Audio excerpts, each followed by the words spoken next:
Welcome to the Hudson Show. Coming up, how Marvel is trying to make their TV shows less confusing. Also, is stealing free snacks from work really stealing? All that and more on the way next.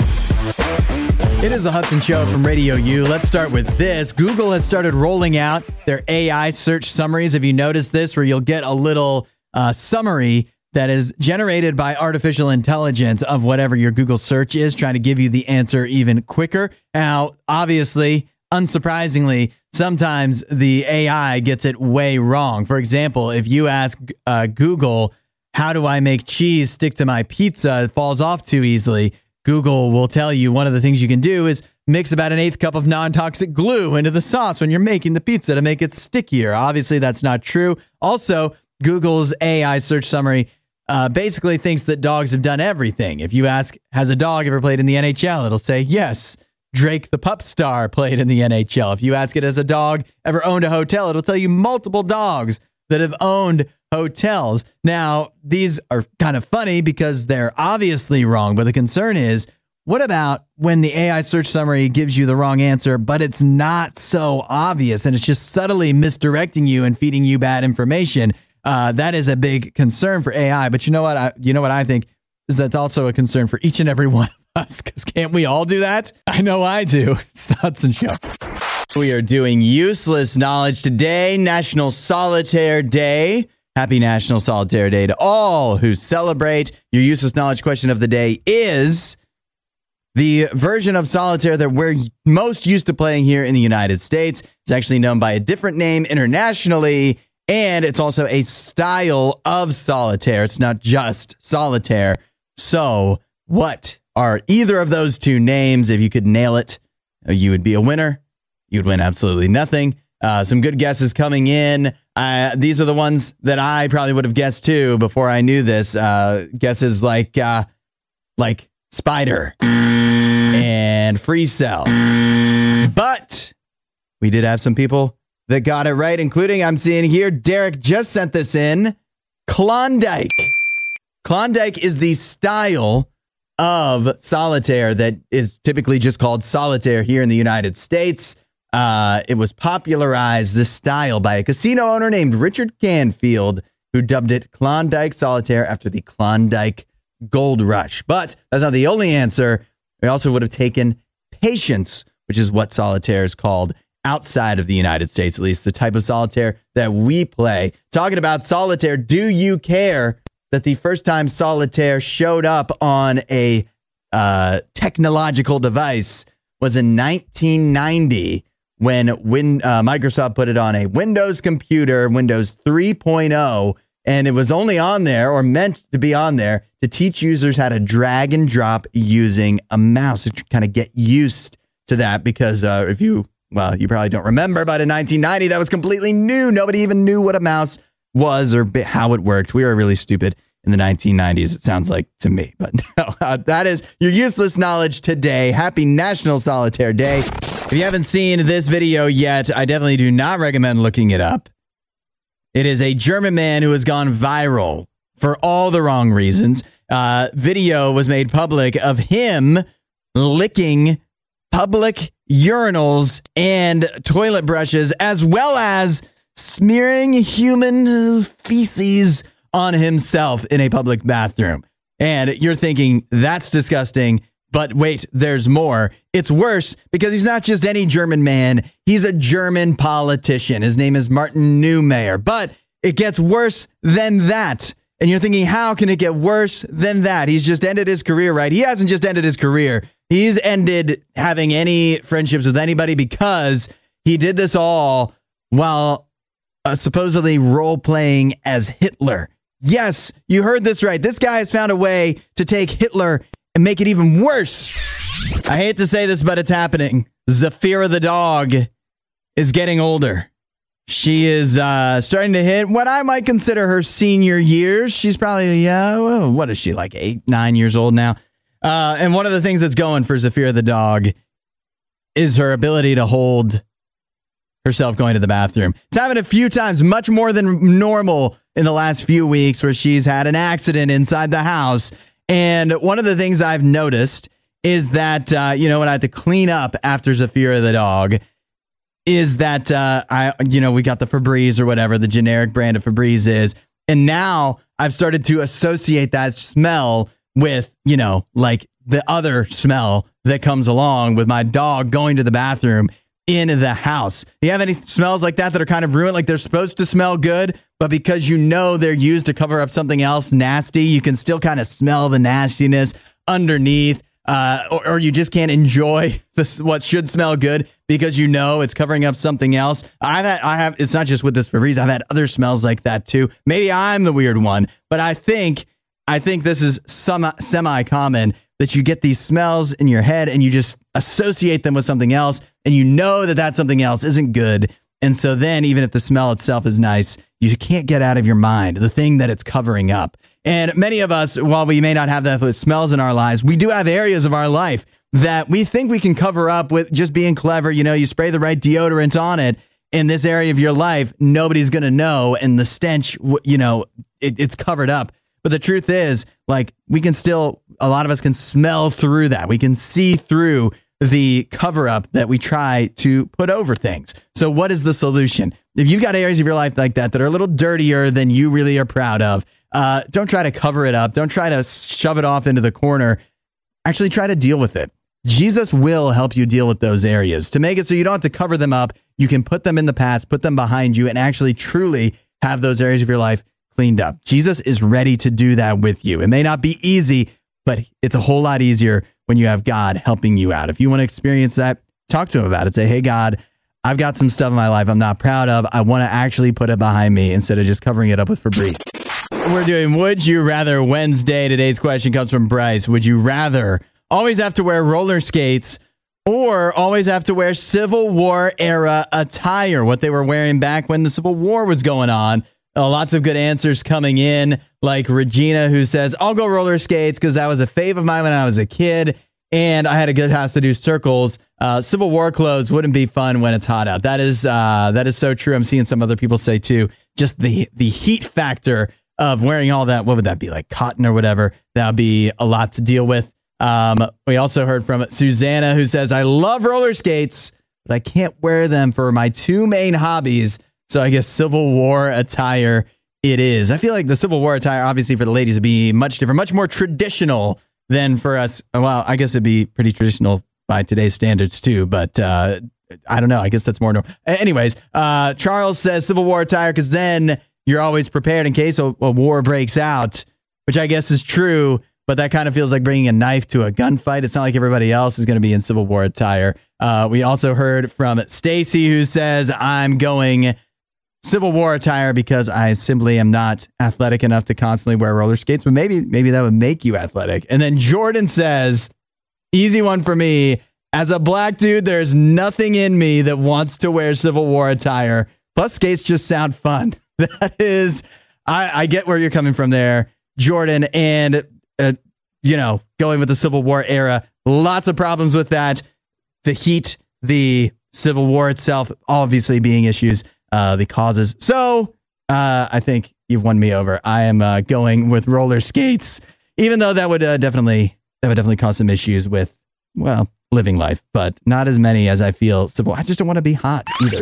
If you're a Marvel fan of any level, do you ever feel like there's some shows or movies you just can't get into because there's other shows or movies that you missed along the way and you feel like you need to do that? Watch those first to really understand what's going on. Of course, for many of us, that has been the case. Some maybe consider it a joy that you have to watch every single thing to understand what's going on in the new thing. But for most of us, it feels like a lot, which is why Brad Winderbaum, in a recent interview with Variety, he's the head of Marvel streaming television animation, said that they're trying to clear things up. They're trying to rebrand all of the Marvel TV stuff that's going on Disney Plus and elsewhere to try to, and this is a quote, dispel the idea that you need to do any kind of setup work to watch anything else. So trying to clear everything up. So here's how it's going to work. Now, everything's going to be under a different umbrella. For example, there's Marvel Animation. That's for shows like X-Men 97 and What If. Then there's Marvel Spotlight for shows that are part of, but not as intricately important to the main narrative, such as Echo, which just came out earlier this year. Then there's Werewolf by Night, which would fall under the Marvel Studios special presentation, which is an entirely different thing. And then there's also the newer Marvel Television, which will be the front of new shows like Agatha All Along, Ironheart, and Daredevil Born Again, which are the ones you'd want to watch to keep on top of the main overall MCU. Yes, this is much clearer, right? Have I lost you? Because I also am lost. This is not any clearer than it ever was. So I think I'm just going to probably stick to watching Daredevil when it comes out. And other than that, barely even keeping up with the movies at this point. We call this Fired or Hired on the Hudson Show. If you ever have a workplace dilemma, you can let us know at 8772 RadioU, and we will crowdsource it here on the Hudson Show. Crowdsource a solution. Here we have someone who writes in, says, every day, one employee on my staff regularly and openly stuffs his bag with the free food items that are left out before he leaves.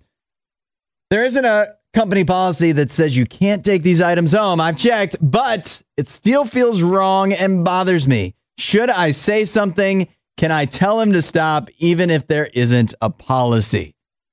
Pretty straightforward. This actually could be the sledgehammer writing in about Nene here at RadioU. No, that's not true. Nene doesn't stuff him in the bag. He just eats them. 8772 RadioU. Can you say anything to an employee that's just taking all the free food home, stuffing a bag with the free food, not even eating it at the workplace? 8772 RadioU. What do you do? We need some advice here.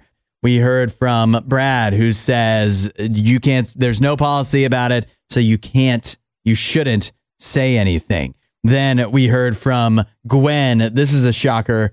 Gwen says, you need to find out why he's doing this. He could just be being selfish, or maybe he's taking the food to a homeless shelter. Gwen, do you really believe that? You really believe that if somebody's so nice that they're like, hey, there's all this free food here, you know what I should do is take it to like a homeless, I should use it to help other people. Wouldn't they just ask? I feel like, because who's going to say no? Who's going to say, no, you can't take the free food to the homeless shelter? I don't believe that, Gwen. I think this guy, we know who he is. We know the type of guy. We've met this type of person before, I'm pretty sure. Now, Justin says, I feel like he needs more context. If the employee is making minimum wage and struggling financially, let it go. If he's making $100K, probably say something. That is true. You know what though, Justin, even if he's making minimum wage, it's still a bad look. I don't think anybody's going to argue that stuffing your bag full of free food, that's kind of like, we all know the unwritten rules of that. Even if you're making minimum wage, I don't think that gives you license to take it all. But at the same time, for me personally, I don't think whether you're a manager or a coworker, you really have much space to say anything, because again, there's no policy. If you're a manager and otherwise this is a good employee, you're going to make him like, it's just a big risk. Why would you want to upset this guy by saying, hey, can you not take all the Cheetos home when you leave? Because it's kind of a bad look. Here's what I would do. Maybe like, if you know, right? Oh, at 4:55, here comes Joey. He's going to clean out all the free food. Maybe like the free food goes away at 4 o'clock. I don't know. That could be a creative solution to try to make it for everybody. But I mean, it's tough. It's tough because this guy cannot keep doing this. At least he shouldn't. But it's not the end of the world either. Like if you can continue to afford putting the free food out there, even if he's stealing so much of it, then I guess you just gotta live with it. Some good thoughts. I like what Susanna says. She says, take the guy aside and tell him to be more sneaky and subtle if he's going to steal the food so others don't notice. Taking it here and there throughout the day instead of all at the end would be way less noticeable. That is so true. That would make it look way worse. Nobody would be the wiser. But then again, that we are missing a lot of details from this story, because Charity says, what does the company do with the food at the end of the day? Is it a situation where they're throwing it all away anyways? Then what he's doing is a little more fine. But if it's a situation where it's stuff that's sitting out, like here at RadioU, we typically have like chips or Little Debbie's and stuff like that. That stuff doesn't go bad. And if it is left at the end of the day, it just carries over to the next day. So Charity says if it's more of that situation, then he's just taking all of the day. Seems pretty questionable, to say the least. And I'm with you. on that. It's such a tough situation. It depends on your role. If you are a fellow coworker, it might be worth maybe the best way to do it. Maybe be a little passive aggressive about it. Just be like, well, I don't know if there's going to be any Little Debbies left here tomorrow. Like that's sometimes what we do here at Radio U. Just throw some subtle shade at the person you think is taking a bunch of the stuff to try to make them feel a little bit guilty about it. Even though if they're doing it at the end of the day, stuff in their bag, thinking nobody's noticing, they probably feel guilty about it anyways. I want to give a shout out to Nate, who just texted in. He says, today is the last day of school for this teacher. He says, I'm always grateful to start my day with Radio U, and I'll keep listening throughout the summer, but probably just to the podcast. I get that. You don't have to wake up early with the Hudson Show. Why not sleep in, enjoy the podcast at a later time, which you can totally do. Subscribe to the Hudson Show podcast, wherever you get your podcasts. But I asked Nate, I said, Nate, I need to know, what is the gift card situation like for a teacher such as yourself at the end of the year? He said he's a tennis coach at a high school, so maybe he's not the optimal person to, he might not get as many gift cards as others. So far, he says he's only gotten one, but it's to Dairy Queen, which is a nice win. And I feel like he deserves more. So if you know Nate, the tennis coach, definitely shower him with gift cards. But that's one thing. I guess I'm still curious. I don't know. I was homeschooled, so I don't know how much teachers of different various professions in the teaching realm get gift cards and gifts at the end of the year. But I feel like they should. Like if you can give, if your school year hasn't ended yet, you're a student or you're the parent of a student, make sure you give as many teachers some kind of show of gratitude at the end of the year as you can. That's one thing I've always been jealous about, is professions where you have like a certain time of year where like you personally get gifts. Here at Radio U, we do the fundraiser. Radio U get gifts. We're very grateful for that. And I know I'd never cut it as a teacher, but one of the things that I would like about being a teacher is I imagine when the school year comes to an end, maybe a few Target gift cards come your way. I don't know. I think that'd be a nice little thing to look forward to. But yet again, I don't know if that would make teaching. Listen, I would never get hired as a teacher because I'd be terrible at it. None of the kids would believe me, and I wouldn't teach them anything of value anyways. I'd just start talking nonsense about Bob's Burgers. So I'm not going to be a teacher, but I'm just saying, thanks to all the teachers out there at the end of the year. Show them some love. What do you do if you go on a first date, the next day you wake up to a text? It says, hey, had fun last night. Have a good day. I know what every guy is thinking right now. Every guy is thinking massive green light. You get that from a lady. And I think we'll take what we can get. If you're a woman, though, there's a debate about whether this is a good or a bad text. So I'm interested what the ladies think here at 8772 Radio U, because a screenshot of this, I kid you not, has gone viral. Over 500,000 views on this, and people in the comments cannot agree whether this is a good or a bad text to receive the day after the first date. Now, it's not bad as in like, the idea is that this guy could be like a really bad texter, and it could have spent hours coming up with this, and this is the best he could do, is basically the debate. People saying, someone said, I'm confused. How is this bad? But then somebody else said, it lacks any sense of enthusiasm, urgency, or intimacy. This is the worst. He could have written that to someone at work about a work function. Ooh, that is tough. That's a tough critique. I recently learned as a guy, I eventually stopped doing this, but I only recently learned that saying have a good day, just saying hey, good morning, hope you have a good day, as a guy, can often be interpreted as like a really bad text, because some women will read that as, oh, hey, I hope you have a good morning. Like you're trying too hard. Like just stop, just take it easy a little bit. Let me breathe a little bit as a lady. Abby weighed in with this. She says it feels almost like an ending a text too, because he doesn't mention any future plans or say, hey, let's do this again, which is another excellent point. I don't know. As a guy, I feel like the morning after the next date, and maybe I'd say, let's do it again, but you don't want to get it like, I don't know. You don't want to jump too far ahead, but this is why it's so complicated. What I'm finding, though, is like the real truth there is, if I can speak for women, is that women want you to, guys, color it up a little bit. Make it a little more fun. Don't just send something in a text, especially like the first text after a date that sounds like something you could send to a colleague of yours or one of your buddies. It should be a little romantic, a little more fun, a little more like show some personality there to let her know that like you're actually thinking, you actually put some thought into what you're going to write to her. The more generic it is, the worse. Thrill Seekers Delight this summer in Wisconsin Dells, where this weekend they are opening up the tallest water slide in the country. The water slide called the Rise of Icarus, debuting at Mount Olympus Water and Theme Park in the Wisconsin Dells.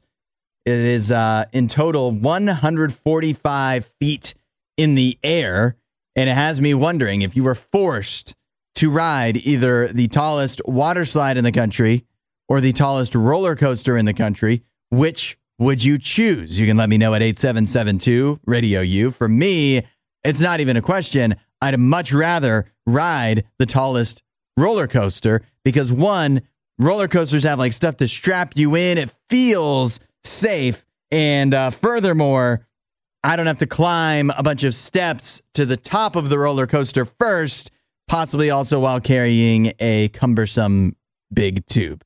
But that's just me. This week, MLB Commissioner Rob Manfred said that it's unlikely that we'll get robot umpires in Major League Baseball in 2025. There was a hope that that was going to happen next season, but now he says that's unlikely. He says they've been testing them out in minor league baseball, but they still have some technical issues. So bringing them to the MLB in 2025, unlikely. I don't know, Rob Manfred, have you seen the actual human umpires lately? They seem to have some technical issues of their own. It is the Hudson Show on RadioU, 8772 RadioU, and I'm in a unique situation here. This is actually the first time this has ever happened to me. I'm outnumbered. I have both Diego and Alistair from Deep Al Brindle with me this morning. Good morning, guys. How you doing? Good. Good morning. What's up? Thanks for having us. Yeah, good to talk to you guys again. My first question for you is, where are you guys talking to us from? We're an hour away from like the general LA area. It's a town called Lancaster, and we've been here for a long time. So Southern California, you guys have been there for a long time. I'm so curious about what it's like there because I've never been. One of my questions is, have either of you guys ever seen a coyote? All the time. I have, actually. Yeah. Yep. It's not it's not just like a every once in a while thing. It's like all the time. That's crazy. No, it's definitely still a rare occasion, but I've seen one outside my house, actually. How intimidating are coyotes in real life? They're not. They're kind of skinny and, you know, kind of funny looking, and they're usually pretty afraid pretty quickly. So they're not like intimidating, I don't think. So easy to handle then. I'm putting together what Southern California is like. That's one of the things I've always wondered about. You know what? Let's talk about the music. I want to know, because I've seen on your Instagram that somehow you guys were in possession of a drum kit that was also used by Dua Lipa's drummer during the Grammys. How did that happen? What is the story there? I have a homie that works for a backline company, and he set us up. I was asking him if he had an acrylic kit, and so he set us up with that. And when I went to go pick it up, it was literally just dropped off from Dua Lipa's team. So I just kept the labels on it, and then we took it straight to the video shoot.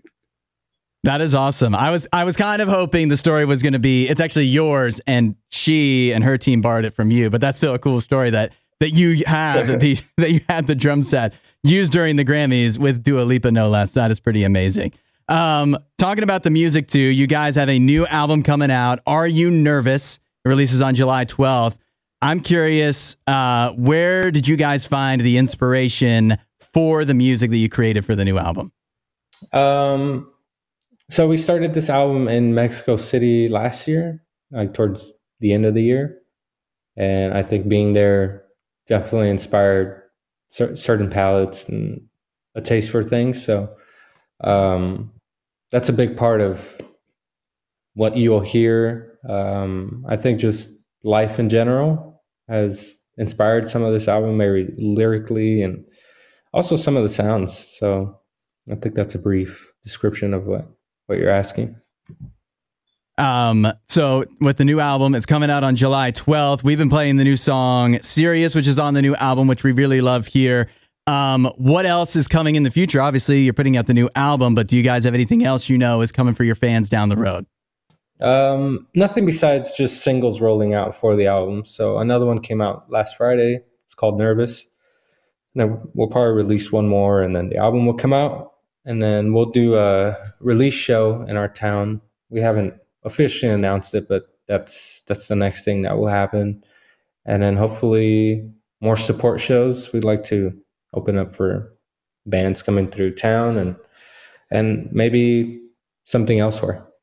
Nice. Yeah, we're all hoping to get some shows coming up with you guys. And if nothing else, everyone can head out to the album release show and see you guys and hopefully maybe some Coyotes as well while they're there. Yep. All right, guys. Thanks so much for taking some time with us. We'll play the new one here. It's Serious from Deep Al Brindle. It's on Radio U. Get your popcorn ready. We're doing the weekend watch list, our weekend tradition here on the Hudson Show, letting you know what you could be watching that's new in theaters and at home this weekend. And it's Memorial Day weekend, so that means a lot of new movies, and some of them might even be good. We'll start with the biggest new release this weekend, Furiosa, a Mad Max saga. Snatched from the green place of many mothers, young Furiosa falls into the hands of a great biker horde led by the warden Dementus. Sweeping through the wasteland, they come across the Citadel, presided over by the Immortan Joe. As the two tyrants fight for dominance, Furiosa soon finds herself in a non-stop battle to make her way home. And as ridiculous as that description sounds, I feel stupid even saying it. That movie has an 89% on Rotten Tomatoes. The critics love it. I like the most recent Mad Max, Fury Road. So all of that nonsense description doesn't deter me. Leonard Maltin says, kudos to George Miller for delivering a prize package of entertainment with well worth seeing on a big theater screen. So, yeah, sounds like it's kind of good. Also out this weekend in theaters, Garfield the movie. After an unexpected reunion with his long-lost father, scruffy street cat Vic, Garfield and his canine friend Odie are forced from their perfectly pampered life into joining Vic in a hilarious high-stakes heist. Hilarious, really? Because it has a 38% on Rotten Tomatoes. And Brendan Yu of the New York Times says, in all his indolence, even Garfield would have dragged himself up to change the channel. And sorry, kids. I've seen the trailer for that, Garfield the movie. It does not look good. This is interesting here. Sight, starring Greg Kinnear. Good to see him back. One of my favorites. And Terry Chen. It follows the inspiring true story of Ming Wang, an impoverished Chinese prodigy who flees communist China to become a pioneering eye surgeon in America. When tasked with restoring the sight of an orphan who was blinded by her stepmother, he must confront the trauma of living through the violent uprising in his youth, the Cultural Revolution. That has a 67% on Rotten Tomatoes. It's new in theaters. Joe Layden of Variety says, for all its predictability, Sight has a few surprises up its sleeve, especially when Wang discovers there's more than one way to measure success or failure. And finally, we'll get to this one. New on Netflix, Atlas, a brilliant data analyst with a deep distrust of AI, finds it may be her only hope when a mission to capture a renegade robot goes awry. Before you get too excited, that has a 13% on Rotten Tomatoes. It's the new Jennifer Lopez movie. And Todd Gilchrist of Variety says, a dearth of original ideas undercuts the appeal of Atlas, leaving Jennifer Lopez to fend for herself in much the same way her character is forced to in the film's formulaic story. So maybe that one could be skippable for you if you see that come up on Netflix. Also, a couple new options. If you're into documentaries, there's a Beach Boys documentary on Disney Plus, which has me written all over it. I love the Beach Boys. Also, a Blue Angels documentary, very appropriate for Memorial Day weekend on Prime Video. Let me know what you watch at 8772 Radio U. We'll see you at the movies. If you're doing any air travel this weekend, you know the best place you can be seated on a plane outside of first class is the emergency exit row, right? All that extra leg room? Wrong, because apparently you can't joke when you're in an emergency exit row. That's what one woman found out the hard way on a recent Frontier Airlines flight, because when the flight attendants, they always ask this, if you're seated in an emergency exit row, they say, will you help? Are you able to help people in the event of an emergency? And this woman responded, I'm not going to save anybody. If something happens, I'm going to save myself first. Hilarious, but you're not allowed to say that. That led to an argument with the flight attendants because they started making a big deal out of it because you're not supposed to say that. And that eventually led to this woman kind of taking a stand saying this is ridiculous. But she took her stand too far for everybody because they wound up having to deplane the entire plane. And also, this woman got arrested. So, just a reminder, if you are in an exit row, you know you can't say stuff about bombs on an airplane. You also can't joke about not helping people either, as funny, as hilarious as that may be. Thanks for listening to The Hudson Show. Please don't forget to rate and review the podcast.